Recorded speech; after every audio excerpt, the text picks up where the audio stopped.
All right, we're going to graph a couple of functions here.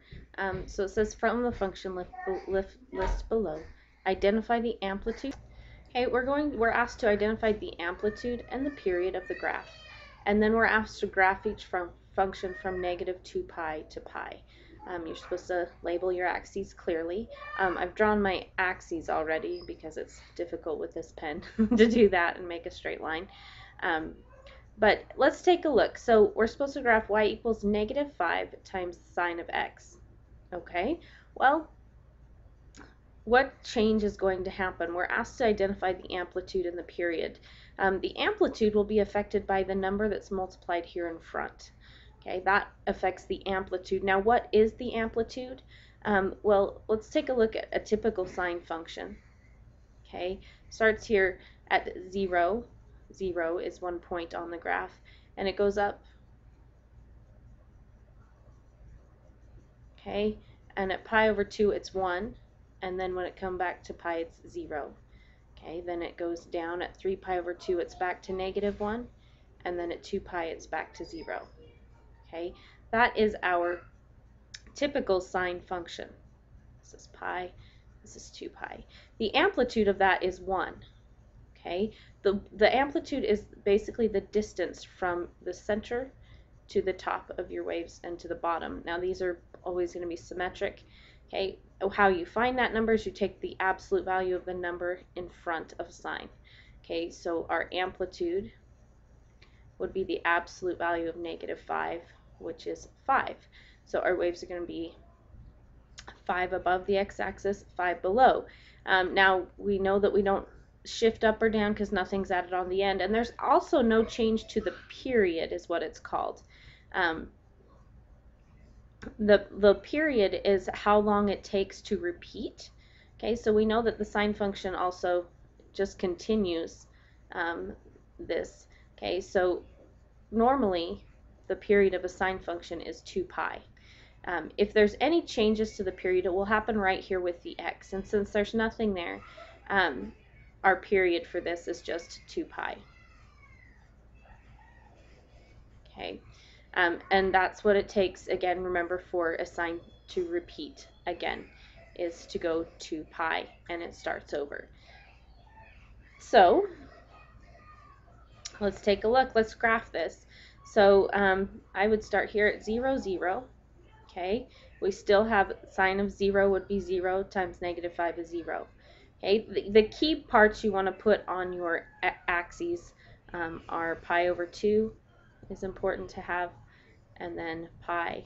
So I would go in increments of pi over 2. And we'd have 3/2 pi, and then we'd have 2 pi. In this direction, we'd have -pi over 2. And this is a pretty basic graph. They're not asking you to do anything real drastic. Okay, -3 pi over 2 and -2 pi. Okay. But when we get to pi over 2, if we wanted to plot a point here, if x were pi over 2, the sine of pi over 2 is 1. But if we multiply by -5, that puts us down at -5.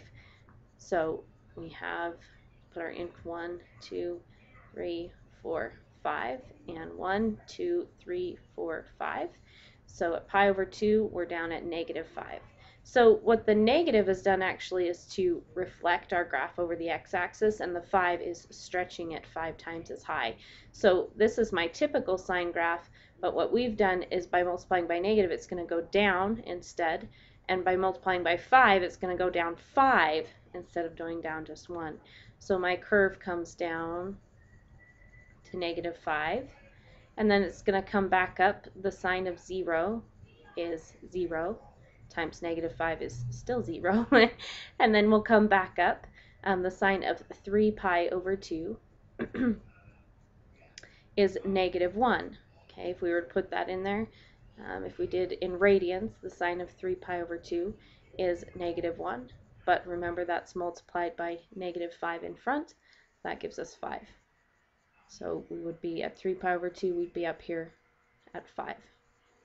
Okay, and then we come back down to 0. Now the sine function repeats, so this side is going to do the same thing.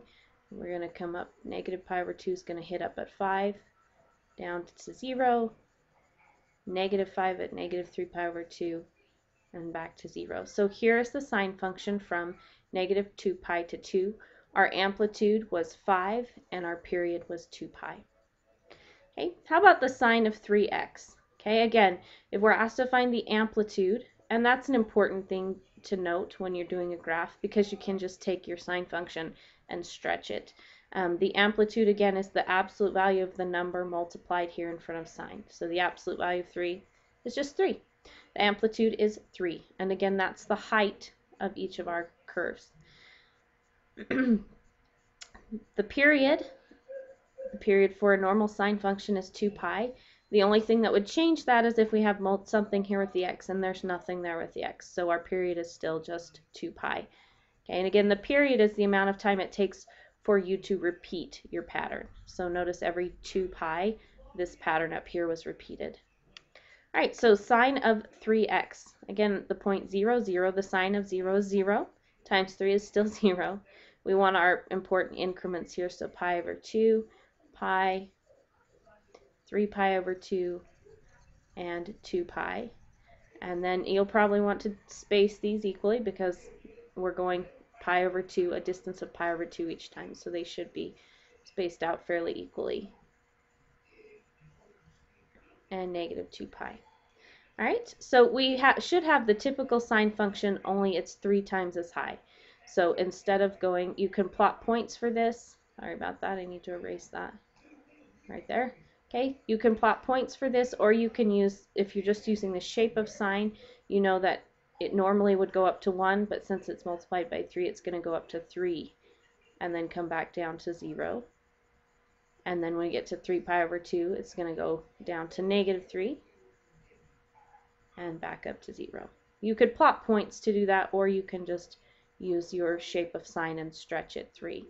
So down here we're going to go down to -3, up to 0, up to +3, and back to 0. And there we have our graph with our axes labeled. I should probably put 3, -3, 5, and -5 here. Okay. Let's do some cosine